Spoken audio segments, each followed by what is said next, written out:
Good morning, Team Alabama. We are ready to read a little more in Hidden Figures. Please find it on your Chromebooks on page 150. We're going to start with the bottom paragraph on page 150, about midway through the paragraph. The capsule would go up and then come down and land in the Atlantic Ocean. Where the capsule landed depended on where it was launched. The calculations had to be exact so that the astronauts would return close enough to the waiting U.S. Navy ships and to be quickly hoisted out of the water and pulled to safety. Catherine understood that carrying out an orbital mission would be more difficult than the simpler ballistic flights. The team would have to plan the journey so precisely that the spacecraft would pass through the atmosphere, hurtle along on a looping circle around the planet, and land exactly in the right spot. "Let me do it," Catherine said to her boss, working as a computer for Math Aid, as the women were now called under NASA.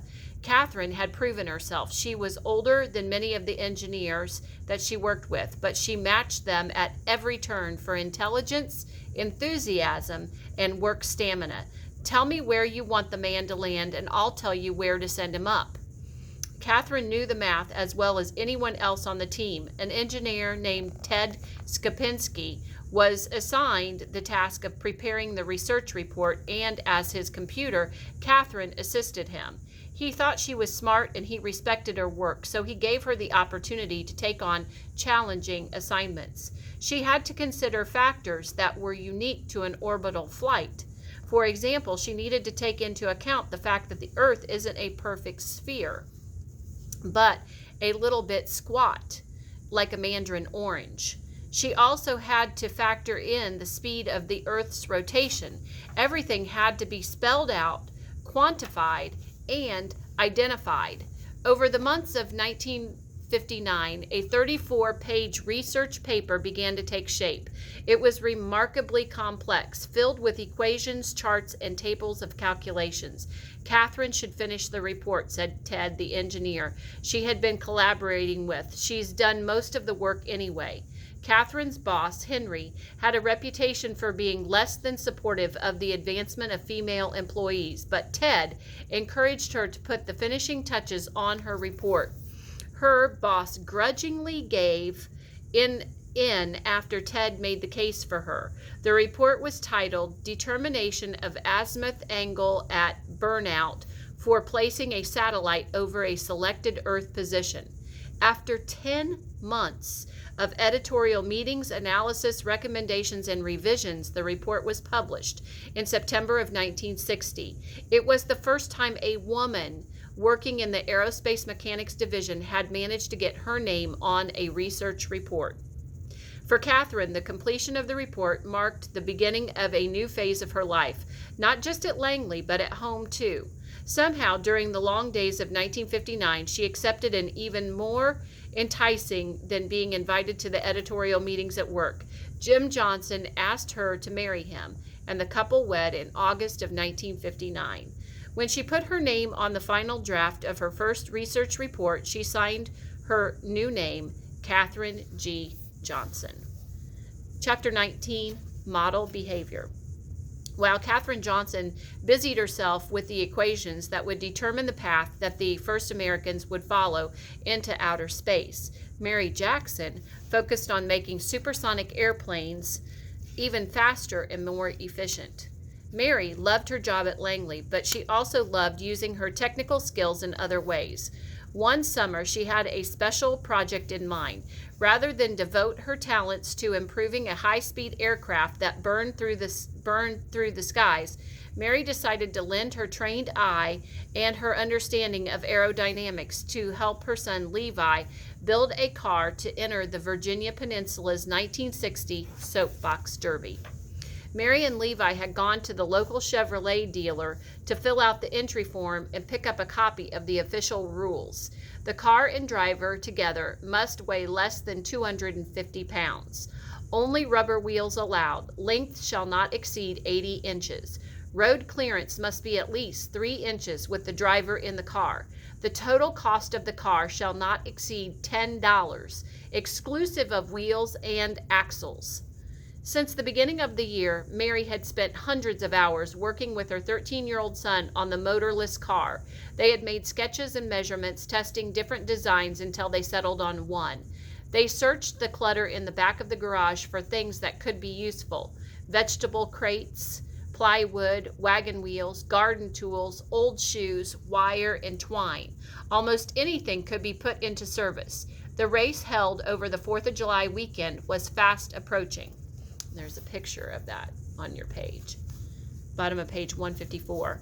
On race day, Levi and the other competitors started at the peak of the 25th Street Bridge in Newport News, the only hill in the flat-as-pancake coastal area. At the signal to go, the drivers released their brakes and hunched down into the cockpits of their vehicles, waiting for gravity to take them down the 900-foot race course. The All-American Soapbox Derby mixed American ingenuity with family fun, at least for boys, since girls weren't allowed to compete in the race until the early 70s. The competition started as a Depression-era activity, a way to create fun and excitement at a time when they were difficult to come by. By 1960, more than 50,000 boys competed in races around the country. The competition was popular in the Hampton area. Officially, the Derby was the boys' show. Parents were supposed to sit back and only offer advice, but many parents enjoyed the engineering project at least as much as their children did. Many NASA engineers hoped their children would someday choose to follow in their professional footsteps. They wouldn't get rich, but an engineer's salary was more than enough to enjoy a comfortable middle-class lifestyle. When it came to the Derby, no NASA father had anything on Mary Jackson.